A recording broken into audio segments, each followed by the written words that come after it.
Tyrese Maxey and Paul George have now all been officially ruled out for the season as the Philadelphia 76ers continue to limp to the finish line. A season that started with deep playoff aspirations has ended with the exact opposite as now we wait with bated breath with the hopes that we can walk around with a top 6 draft pick. Myself, Sean Barnard, and oh my goodness, Jacob Moreno are here to break everything down going on with this glorious organization. So, Jacob, before we dive into a lot of bad news, we kind of got to hit one by one. What's the vibe check? How we doing? The vibe check is how many games are left on the season. I think six. Okay. So as soon as April 13th comes around, I'll be a lot better. But until Okay. then, just kind of taking it day by day. Yeah, no, there we go. I will truly say that I really thought the floor of this season was far higher than the current state of the team. But nonetheless, we roll with the punches as they come in, and we have quite a few this week. Starting off, we have Tyrese Maxey officially being shut down for the season per Shams Charania here, obviously dealing with that hand injury for quite some time. This sort of the writing has been on the wall for this. It has been quite a bit since we've seen Tyrese Maxey being on the floor, and based on the state of the season, we know kind of the status, how things have gone. Not a huge surprise that it is the case. So he will finish his season averaging 26.3 points per game, 6.1 assists, 3.3 rebounds, 1.8 steals per game, 43.7% from the field, just 33.7% from three. I do think it was kind of a little bit of a mistake for him to be out there as long as he still was, especially with reports about him having to change up his shot form, shooting with three fingers. Things like that did not make sense based on the context of how the season has gone. But good that Maxey is taking the precautions to get 100% healthy to push things off for next year. Any reaction to Tyrese Maxey being shut down for the season, Jacob? I think it's like you said, it's not really a surprise. I mean, especially when you consider the direction. Obviously, they're now in full tank mode. Yep. I actually was more surprised that Nick Nurse throughout the past week said he was like trying to work out and like you said, shoot with a few fingers. He was wearing a brace. Like that type of word has kind of made me think that he actually was going to return. But still, I'm glad he didn't. I'm glad, he is taking all the time he needs, him, Joel, Paul George, because the biggest thing is just getting them healthy for next season because more than likely, no matter what people think, they're probably going to run it back, Yep. 99% chance. So having them healthy fully, obviously we'll get into that a lot more later, is just the main priority. And I think was revealed that was a tendon injury. So that's Mhm. definitely something you don't want to mess around with, especially because this season is over. They're playing for nothing. So yeah, just rest him. And I also saw a report, I don't know if you have it up there, that they actually tried to not persuade, but they wanted Maxi to return. I don't really understand that because, like we said, they're embracing a tank, and when you're going to try to play through a tendon injury when the team is now 30 games below 500, I really don't understand that. So glad he's gone, glad he's rehabbing, and let's just sim to next season. Yeah, I did see that report as well. My honest read on that was probably a little bit of a get off our back NBA type move, as Yeah, we know probably. the Sixers have been under the microscope quite a bit as far as their management of players, the injury report, and everything else. They've been fined multiple times over the past few seasons, and particularly this year, that being an issue. So I didn't read too far into that. But before we switch gears and kind of get into the bigger picture conversation, how would you grade this season for Tyrese Maxey? I think it's a little bit interesting that he had some growing pains at the start of the season. He obviously was impacted by the ever-changing landscape of players around him, with Joel Embiid's availability on full display or lack thereof. In this case, Paul George, of course. I thought it was a rough start to the season for Tyrese Maxey, and then he really went on a tear during the midseason, and then sort of dropped off at the end as that hand issue started to pop back up, and really the season fully slipped away. So personally, I'd probably go B, solid B for Tyrese Maxey for this season. But what are your thoughts on a grade before we move on? I think I'd agree with you. I think it's definitely a B. Like you said, it's been a really interesting season for him. Obviously, he was better last season, but last season he also had a lot more of Joel Embiid. So I think it was definitely interesting because it definitely put a lot of fans' like hypotheses to the test. Yeah. Like they said, build around Maxi, make him the first option. And I'm not trying to like discredit what he did this season, but because considering, like you said, like there's so many players in and out of the lineup as it stands in his career right now, he is not a first option. He's a 1B if you have a floor raiser like Joel Embiid, if he's healthy. But right now, he's not a first option. I think the season kind of proved that.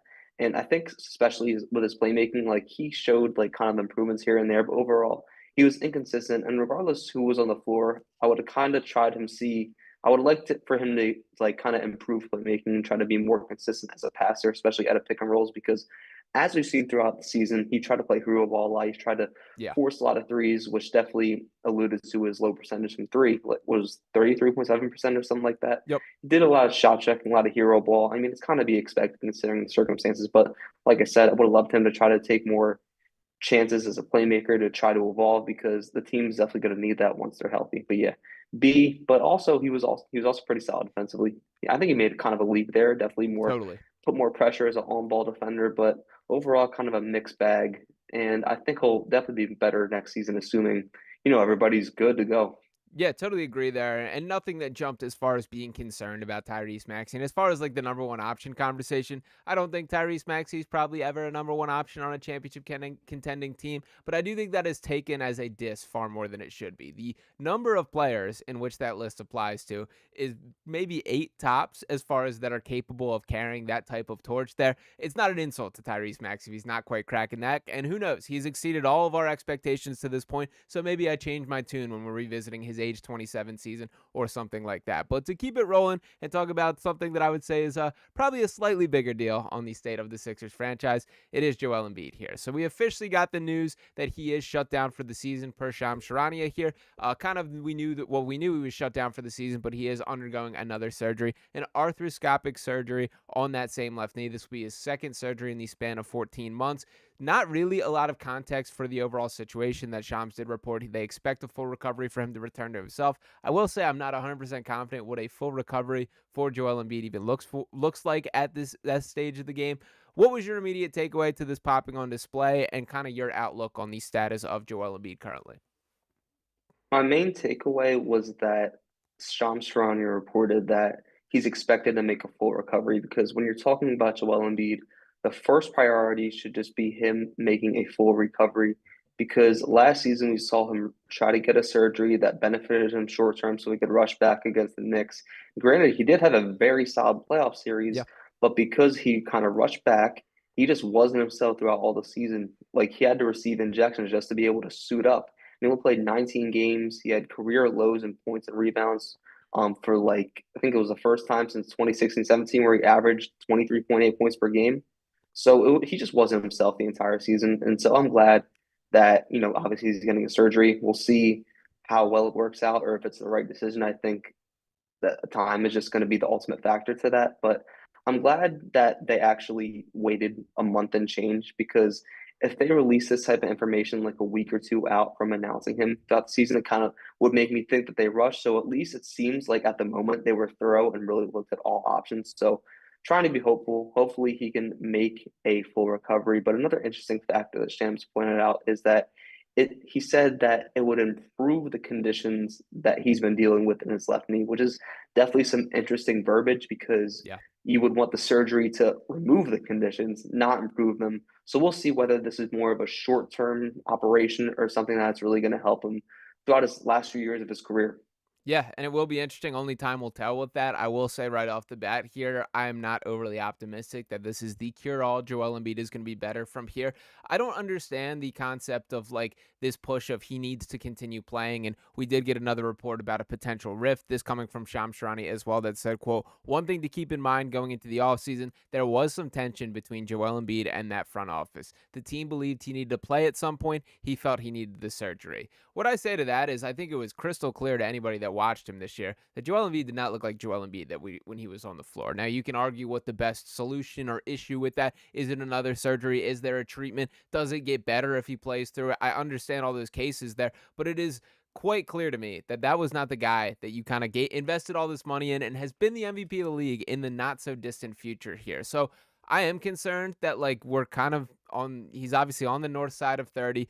We know the track record for big man with knee issues, and for Joel specifically here, like he hasn't moved like himself. And now 2 seasons really since that initial meniscus injury popped up here. And the fact that they are going to revisit this in 6 weeks indicates to me that this isn't this, grand reworking and fix all thing. This feels like a clean it up, hope for the best, and get back out there. And it does feel like they're kind of kicking the can down the line before they try one of those more invasive surgeries. So as far as the conversation about there being a rift within the Sixers franchise, do you have any feel for what you kind of think or take away from that? Or is that nothing more than, everyone kind of having different opinions on what the best pathway is?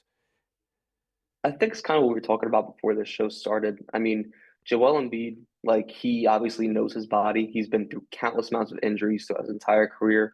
So him saying that he needs a procedure and that he's not right, because even I think a week or two before he was ruled out for the season, he came out with a quote saying like he just didn't trust himself because of how limited he was with his left knee. I think there's definitely something to be said there.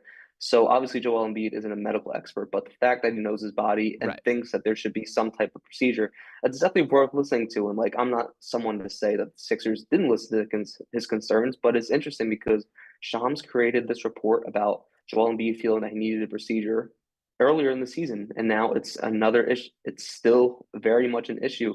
And like you said, I didn't really see the value of playing through it because throughout the entire season, the Sixers never reached 500. I think the Right. closest they came was like 4 games below it. So I feel like him being ruled out for the season at the date he did, I think it was kind of not too late, but I think it definitely should have been done earlier, considering just the fact that he just was not himself. And considering the rift, it kind of made me think back. I don't want to, like I said on Twitter, I don't want to like create any narratives or strike any fear, but it kind of reminded me of the Kawhi Leonard situation with the Spurs. Yeah. Obviously, he wanted to go to LA. His uncle played there was a whole thing, but one of the main reasons he wanted out of San Antonio was because of how they managed his injury. Because Kawhi Leonard went to like looked at so many different specialists, and when he heard what he essentially wanted to hear, that's when things really started to hit the fan between them. So I hope it's not a repeat of that situation. I hope that once, they get this surgery, that they can get back on the same page. Because if not, I mean, with the nature of the NBA, how quickly things move, we could see a whole new era of Sixers basketball way sooner than later. And another thing is that with Shams' update today, he said that there was a radical surgery Yeah. that could keep him out the entirety of next season. So my thing is, and I talked to you about this, like my thing is, if there's a surgery that could keep him out for a whole another season, that sounds like it could be more curing and allow him to be 100% rather than the surgery that would cause him to be reevaluated in 6 weeks. But we're not medical experts, so time will tell. But I don't know, it's looking a little interesting, the situation. Yeah, definitely there. And like the tough part about all this, like those conversations being had between doctors and between Joel and Embiid, there's always, I don't want to say clashes, but there's differences of opinion for as far as for a player specifically, their body is their vehicle, their instrument, their career, their profession. That is everything to them as far as this is how they have made a life for themselves. And for doctors specifically, like you can go through whatever amount of tests, whatever amount of studies, whatever degrees that you do have. At the same time, you can never feel how a guy is feeling. And for Joel specifically, I'm sure there is kind of a difference as far as like they believed his body would react some way and his body hasn't. And that's kind of why we're at where we're at. Now, is that something that you can get it back on the track and can get it, back to the same page? To stick with this Kawhi example, we see what Kawhi Leonard is doing currently. Now, it hasn't been a clean road of as far as like him being available on a super regular basis, but he's playing some high level basketball for the Clippers right now, and that should be viewed as encouraging. Now, granted, these aren't the same injuries, the same track record, the same body type, and for that same kind of thought process about this like experimental or radical surgery here, it all feels to me like they're a little bit grasping at straws, just hoping something would work. And I do sort of understand squinting through the lens and having the mindset of like, if that's our last resort, let's keep it a last resort. Then maybe one more scope can at least have him functioning as a basketball player. Like the movement just was not there. Defensively, this was far and away the worst we've ever seen Joel Embiid this season from a standpoint of him not being able to move laterally or even jump on some games. It felt like that. So I don't know. I don't have an answer for what this all means. None of it is great from a Joel Embiid perspective. And for the people that will immediately jump to the comments of trade Joel Embiid, it's over, all this, I hear you. I get the frustration. I do think the draft lottery day is going to be a really telling day for the future of the Sixers franchise.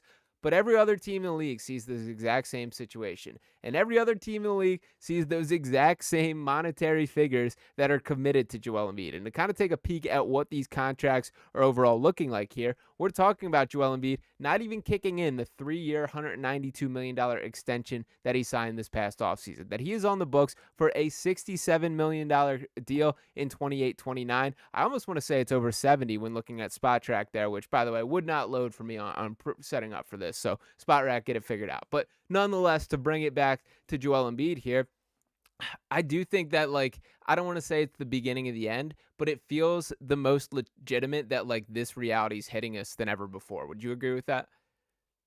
I would definitely say so. And kind of two things that bounce off your point, kind of going back to what you were saying about the Clippers. It's kind of funny in a way. The Clippers are what the Sixers were supposed to be this season because obviously Kawhi's injury and his procedures very polarizing over the years, but he chose to do something and he was ruled out for the first few months. And Harden, Norman Powell, and all the depth they had, they were able to keep them afloat. It's almost like what Tyrese Maxey and Paul George were supposed to do. Yeah. But obviously, injuries struck them. They struck the entire top to bottom of the roster. So it really was tough to do that. It's just an awful situation all around. And I was thinking about the possibility, say that the Sixers don't get their 2025 pick. And I was trying to find any type of silver lining, and this was before Embiid, the announcement about his procedure came about. So I was trying to think if there was one type of silver lining, and my one conclusion was at least the Sixers tanked and shut Embiid down so he could get a surgery, get a full recovery. But as we're getting new updates, that doesn't even look like it's the case. So if the Sixers don't get this pick, there's absolutely zero type of silver lining or positives that come Yeah. with it. It's just an absolutely lost season because injuries aside, Paul George and Joel Embiid, they're not going to get any younger.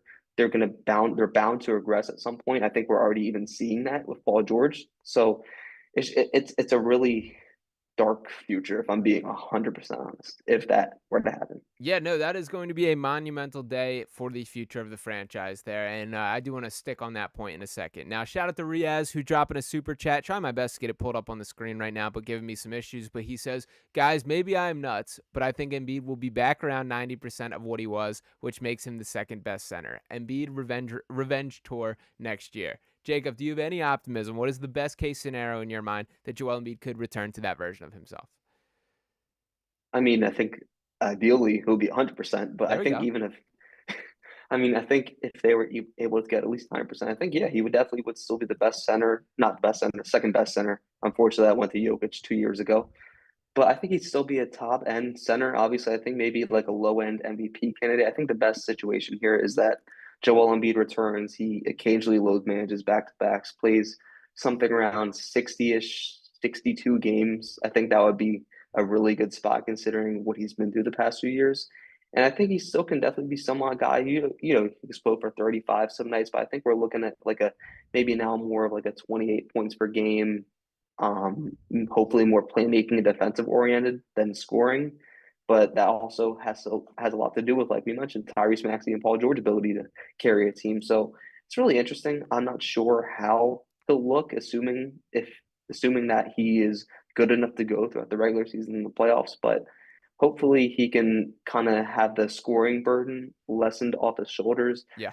But it's all about, if the big three can work and if they can stay healthy.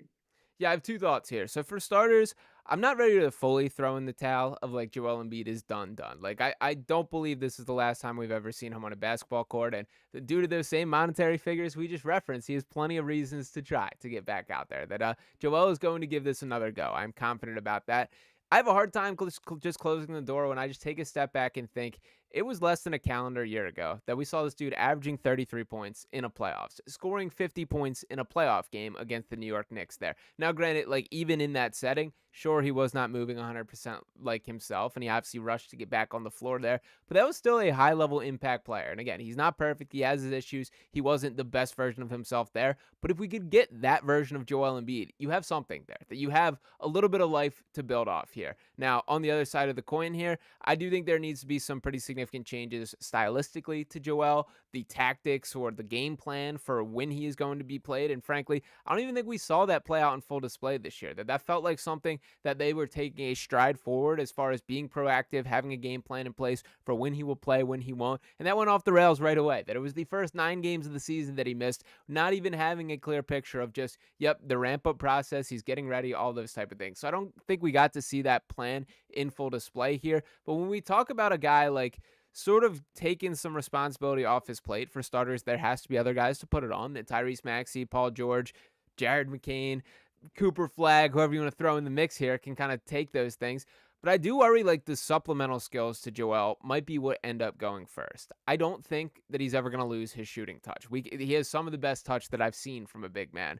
But I do wonder if he's going to be a high-level rim protector as he gets in these late stages of his career. I do wonder if he can be a better rebounder than he showed the past couple seasons if there is offensive like responsibility taken off his plate here. So there's a significant amount of talent here, but I do wonder if like pairing him is going to be a sort of troubling reality when actually rounding out a full roster. Do you have any thoughts on any of that?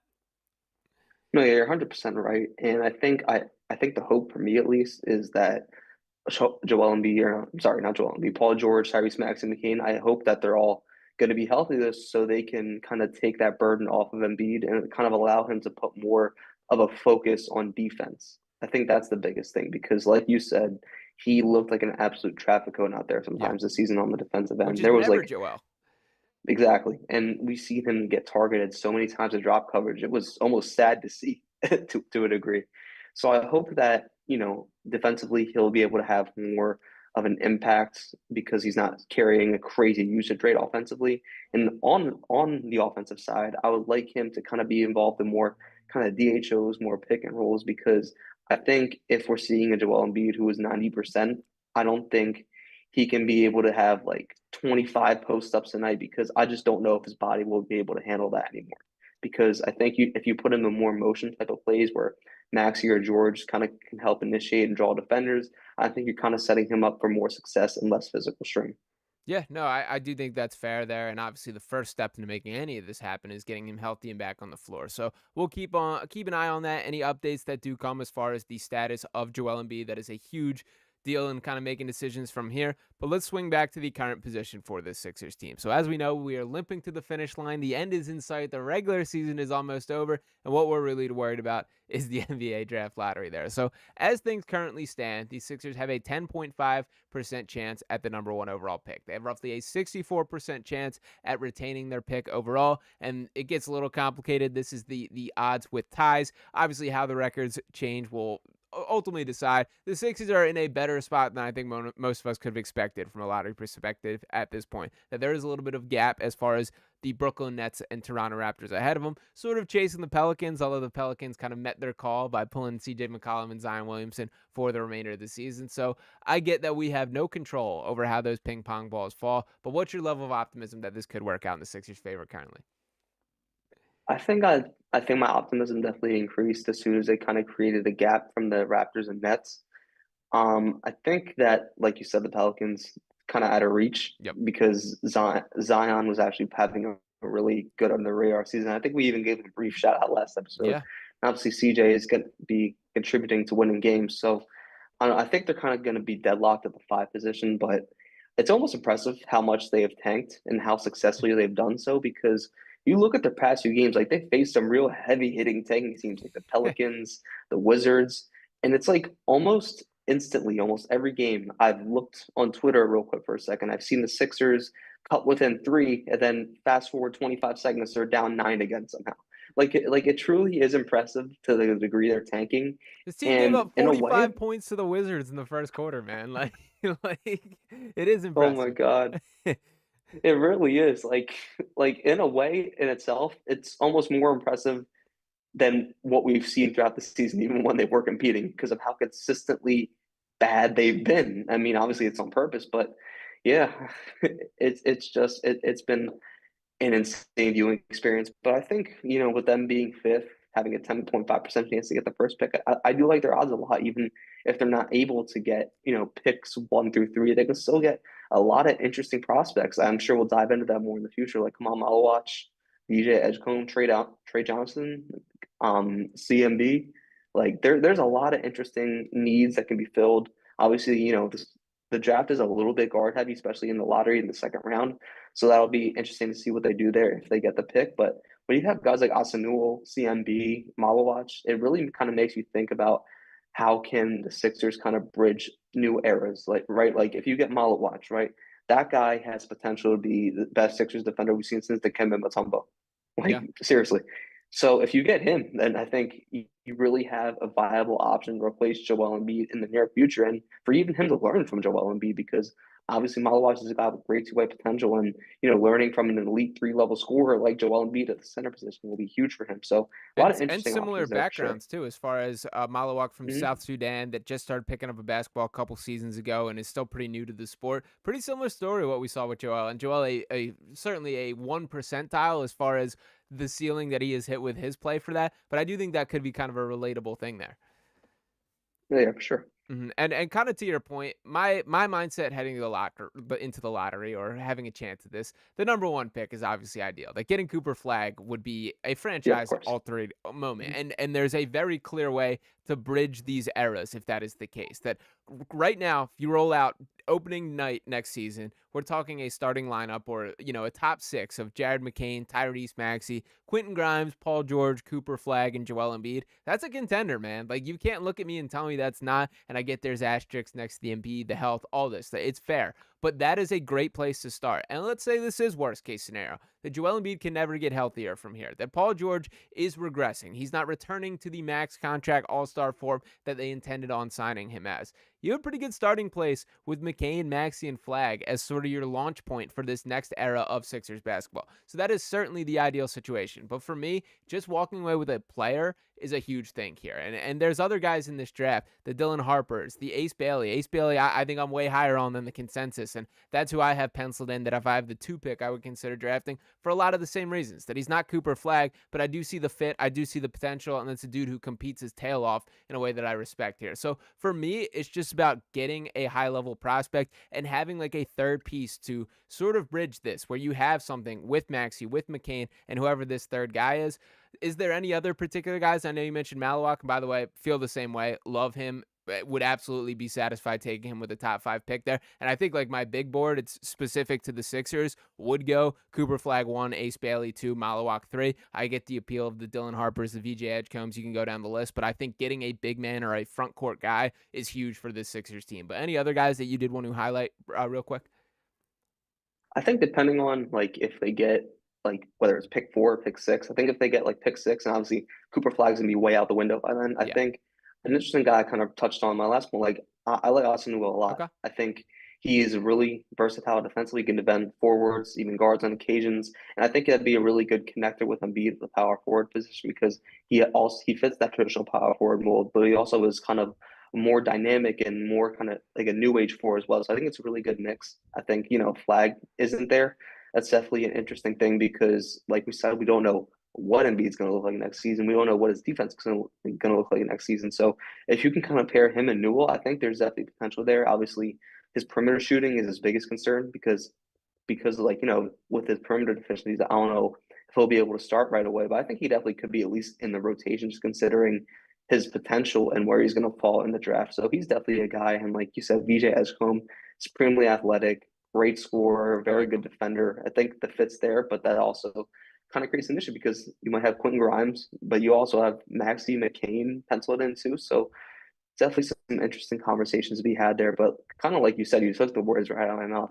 Mavericks, VJ Edgecombe, Trey Johnson, Malawach.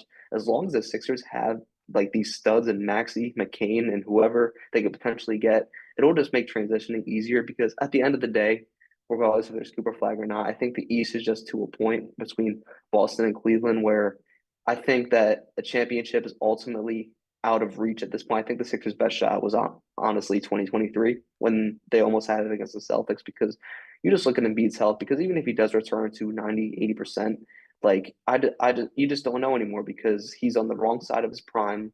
He's ultimately been very injury prone, unfortunately. And I hope I'm wrong, but it just seems like this is the dark truth that's honestly unfolding between us. So being able to get guys and try to build a young core while kind of shipping off Embiid and Paul George maybe eventually in the near future is definitely a good plan B. But like I said, hopefully I'm wrong. Hopefully he can return to his dominant self, and hopefully his big 3 can start clicking again. Yep, 100%. And it is frustrating the lack of control they have over a lot of these situations. The lottery odds, you basically got no stake in. They've done their job as far as maximizing them as much as possible. Joel Embiid's injury return, not much that they can physically control at this point outside of hope. So at this point, it is a bit of a waiting game, but that is my outlook. Is just get me a ticket to the dance. Give me an opportunity for this team to walk away with a top prospect and start to bridge that gap in the same way that we are playing now. Let's look at it the other direction here, and this would be the dark future for the Sixers team, a worst case scenario. But with there being a 64% chance of them retaining that pick, that also means there's a 36% chance that they do not. And if that is the case here, looking at the Sixers roster, they don't have a lot of movement for what they can do this offseason. That it was this past offseason, that was the all-in approach, that you signed Paul George to a max contract, you gave Caleb Martin a multi-year deal, you drafted Jared McCain, you started to put the pieces together for this to be a core for the next several years, and obviously we're seeing the downsides of that. So looking at the contracts right here, Joel Embiid obviously under contract until 28-29, Paul George until 27-28, Maxey until 28-29, Oubre has the player option. Andre Drummond has the player option. I personally think it would be extremely unlikely for either one of them to decline those. Oubre, I think, probably a better chance than Drummond. Drummond, I think we unfortunately got to acknowledge we're biting the bullet, and this dude loves being in Philadelphia, even though he's been a disaster this season. Quentin Grimes, a restricted free agent. I'm pretty pro re-sign Quentin Grimes, and I'm pretty confident that that is the game plan from a Sixers perspective here, unless primarily the Brooklyn Nets go out and offer an insane contract to kind of steal him from him. My guess would be Quentin Grimes is back in a Sixers uniform. We'll keep it there for now. Your thoughts on Quentin Grimes' outlook for returning, and what else can you do if you're the Sixers heading into this offseason? I think before I address the Grimes situation, I think that people forget because even though there's been so many injuries and like the tanking, like when healthy, this is a playoff caliber team. Like Should this be. is a top five seed in the Eastern Conference. Like with between the talent and the depth, like it really is. And even if they don't get the pick, which obviously absolutely sucks, it's terrible for the long term outlook.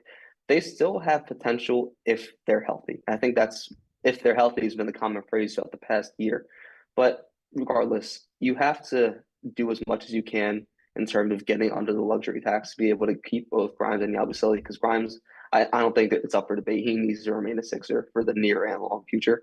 And they have the assets to do it. They just need to outbid whoever does it. So, but the biggest issue is Yabusele because I think that with Kelly Oubre, Andre Drummond, I think Eric Gordon, I believe too, they all have player options. I think Andre Drummond, like you said, is unfortunately going to stay with that 5 million. But I think even if he does stay, I think like you have to be able. It's like I'm sorry. Let me restart. I think if Andre Drummond picks up that option, that you need to ship him off to another team and even attach a second round pick or two because they need to get below luxury tax because they would then have access to the non-taxpayer MLE, which they could potentially use to re-sign Yabusele. And I think if you have a core of Yabusele, Grimes, Maxey, Embiid, McCain, George, that's like a that's definitely a playoff caliber team. It's about filling in the rest of the gaps. But I don't have the exact numbers. It'll be very tricky. It'll come down to the absolute wire financially, but I Yeah. think it is possible. And a quick note about that is where they fall in the draft is going to have a pretty significant implication on that Yeah, because because they'll have that cap hold. Yep. correct. Yeah, depending on where it falls in the draft or if they have it there. So I kind of have held off on diving into the exact calculations until we know what that figure is, but keep in tune Mhm. for that. For example, if it is the one pick, significantly higher cap hold than if it was the case if it is the six pick, they don't keep their draft pick, all those kind of things. So it is a sliding scale, moving parts, difficult to keep track of. We will know more about that after the lottery for what specific the outlook is to the Sixers there. But some great points overall. A kind of a bold prediction here. Your thoughts on Cam Johnson? I think he's going to be a Sixer next year, and I think it comes together with some sort of package built around Kelly Oubre, Andre Drummond, a lot of these contracts here. Johnson's been sort of lingering in purgatory. It's a contract that they could possibly get to here. Is that a player that you would have interest in? Is the juice not worth the squeeze as far as making a trade for him and bringing him in? I'm just kind of throwing that out there, but that has kind of been bouncing around my head for a couple months now. Your thoughts on Cam Johnson? Oh, I would be absolutely ecstatic. I just never thought it was really a possibility. But like, the more I think about it, those contracts of those player options do kind of make up Jonathan's salary. I think you might have to add one more guy in, but Yeah. Sixers have the draft capital to pull it off for sure. And I think he'll be an amazing fit because not only is he a really good 3-and-D guy, he's more of a traditional power forward type in terms of build and frame. And he also, like, obviously, not everyone's going to be keeping up with the next Nets at the time here, but he's also been kind of experimented on as a point forward. He's Yeah. actually been pretty solid. Like, I've seen him, operate some pick and rolls. He's made not crazy reads, but he's made the right reads. So definitely something there, especially like if the Sixers aren't able to get someone like Cooper Flag. So yeah, that would be amazing because then you're looking at starting five of Maxey, Grimes slash or McCain, whoever you want to put in there. Paul George, Cam Johnson, and Embiid. That's arguably the third best lineup in the Eastern Conference right there, if healthy. Yeah, yeah, and that is always going to be the asterisk we're working with. But did want to throw that out there. Now, to stick on Quentin Grimes a little bit, Kind of a unique pathway for a player. He obviously was a first-round pick, climbed into the starting lineup with the New York Knicks first stretch, then ultimately has been traded several times in his early career. At 24 years old, that he spent time in the Detroit Pistons, spent time in the Dallas Mavericks, obviously with the Knicks, and now has landed in Philadelphia. He's putting up some crazy numbers for this Sixers team. Basically, the only guy capable of creating offense and having the ball in his hand at the rate that he is delivering on. Do you have any pause that this is a little bit of a good player, bad team situation, that empty calorie statistics phrase? What do you think that Quentin Grimes' role and actual ceiling as a basketball player looks like on a team that is more interested in winning than this current state of the Sixers? I think a lot of it is kind of unfair because at the end of the day, with like at least 8 players being out in the last whatever amount of games, there's got to be a player to score the bulk of the points. Yeah. And Quentin Grimes has just simply been that. Obviously, when the Sixers get healthy and if they resign him, I don't expect him to average 22 on ridiculous efficiency, but I definitely expect to average like 15, 16 on really good efficiency because he really is a two-way wing that could scale up or down, which is just such a big luxury. Like we've seen even though it's not resulting in winning, like we've seen him be able to take over as a shot creator, not for himself, but for other people too. Like he's taken so many strides and so many different facets of his game. And like having a player like that who can know his role but also expand at times will be critical. Like that will swing a playoff series. So I think yes, it's those types of numbers aren't sustainable when the team's healthy, but I think the potential is still very, very much there. Yeah, I think it's a real thing as far as like he's not quite this guy, but at the same time, it's unfair to him Mhm. to completely brush it off. That like there's a finite amount of human beings that can score 40 points at an NBA level, the way we've seen Quentin Grimes do, even if it is with unlimited shots and him being like the only guy. The bottom line is he's doing these things against real NBA teams. So Grimes is doing all that he can. He has earned himself a pretty penny. There's no doubt about it. And very curious what those exact numbers will look like there. But I do hope Grimes continues on with this Sixers team, and I do think that is kind of the trio of guards we should be looking for. Tyrese Maxey, Jared McCain, and Quentin Grimes. A lot of different angles you can go with this, with Grimes being a little bit more of an impactful defender. You already mentioned earlier, and I'm in full agreement that Tyrese Maxey took a massive step as a defender this year and even really dating back to next year. And I think people have forgotten just how good Jared McCain was in the brief stint that he was here for the Sixers team, that he was fully unleashed. A guy that has embraced these Steph Curry-like play styles to the fullest extent. Not just shooting threes from the logo. This is a guy who gets it from an off-ball motion standpoint, who has a quick release, and I'm really excited to see him grow and bring this all to the Sixers organization to a fuller extent there. So do you have any feel as far as if that is the three, any preference as far as what is the starters out of the two of them, or do you start all three? What's your mindset there, or too early to even talk about it? Real quick before I did want to out on that Quentin Grimes point, Sure. like everyone kind of critiques him, but like he throughout the month of March, he was putting up those numbers on great efficiency. Like it's not like he was shot chucking. Like it's Sure. not like he was like shooting 30% from the field in every game. He was doing that while also still being a very, very, very good perimeter defender. He was hustling with every defensive play. So I feel like it's kind of unfair to kind of critique him for being a good stats, bad team guy because he really was still putting in the extra work. But to kind of talk about this, I think it's an interesting outlook. It's probably the most interesting debate heading into next season, like bearing any picks or anything, because McCain is coming off obviously a torn meniscus, and I think for the short term, like for the first few like maybe weeks or months, I think Grimes should be the starting two because based on a fit, he's a better defender, kind of more of an ideal fit next to Maxey. And while McCain will most likely be 100% recovered by then, I think it would still be better to kind of ease him in, to kind of get him more comfortable by letting him kind of take a six-man role and kind of run the second unit. But I think it's also a matchup thing.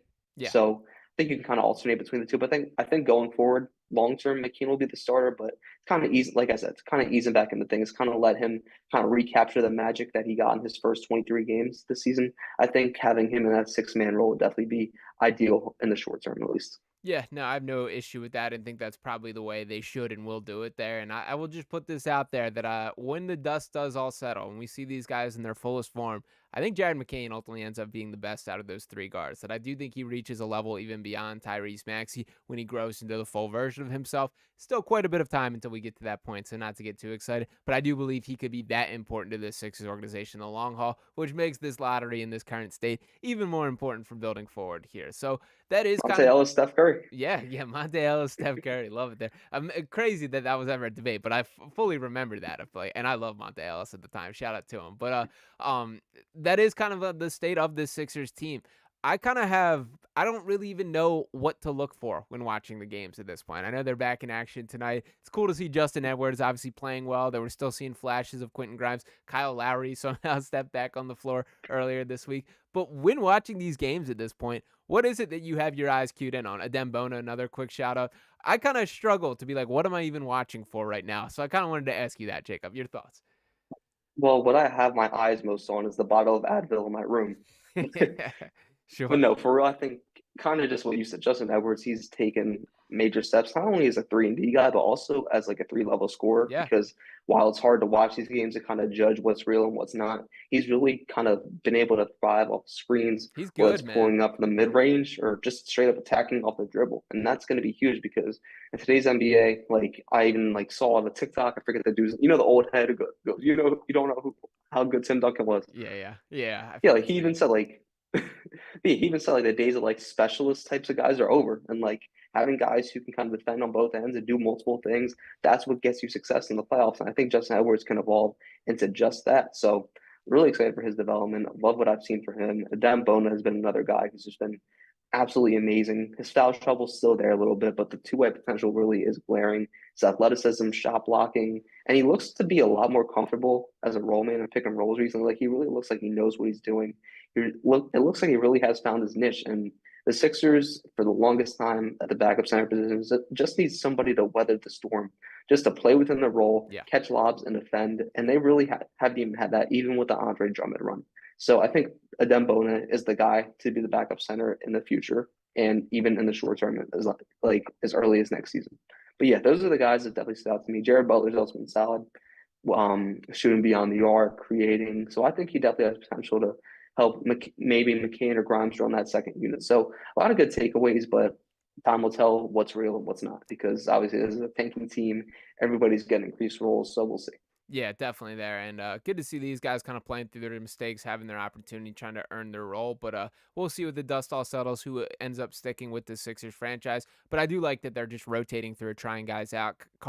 Castleton being the latest guy getting a 10-day contract. We've seen O'Shea Brissett in here. A number of guys have kind of rotated through, which I do think is a good way to kind of scout talent and get a look at guys. So shout out to the Sixers team. The last point that I did want to get, or last question before we sign off here. Midway point of the season, I felt almost certain that Nick Nurse would be fired. I don't know how I feel at this current point. I certainly feel less convinced about that than I did at that current point. That obviously everything that could go wrong has gone wrong this year. Some of that Nick Nurse's fault, most of it not, to be fair to him. What's your outlook for who does the blame for this season fall on? And are there some significant changes in the Sixers, just front office as a whole or coaching staff, when this season does ultimately conclude? Your thoughts? I think that first of all, be very careful about thinking that a coach's fate is good because Taylor Jenkins last week came Sure. absolutely out of nowhere. True. So I think it's definitely something that could happen at any time that we can completely be blindsided. But no, I don't think Nick Nurse should be fired. Like even last season, he hasn't really even gotten a full season to kind of deploy his X's and O's and deploy his culture and his offense and defense. So I think he definitely like deserves at least another season to definitely kind of try to get his vision out. So, yeah, I think if anything, that maybe the front office gets some blame because, I mean, even today, like we talked about, Joel Embiid in the front office has been clashing again Yeah. for like throughout the better part of a few months now. So maybe someone, maybe not Daryl Morey, maybe someone in the middle. I don't know. But like, I think Nick Nurse should be safe at least for now. And ultimately, I think they're probably gonna run it back while making maybe a few changes in the margins in free agency and just depending on whatever happens in the draft.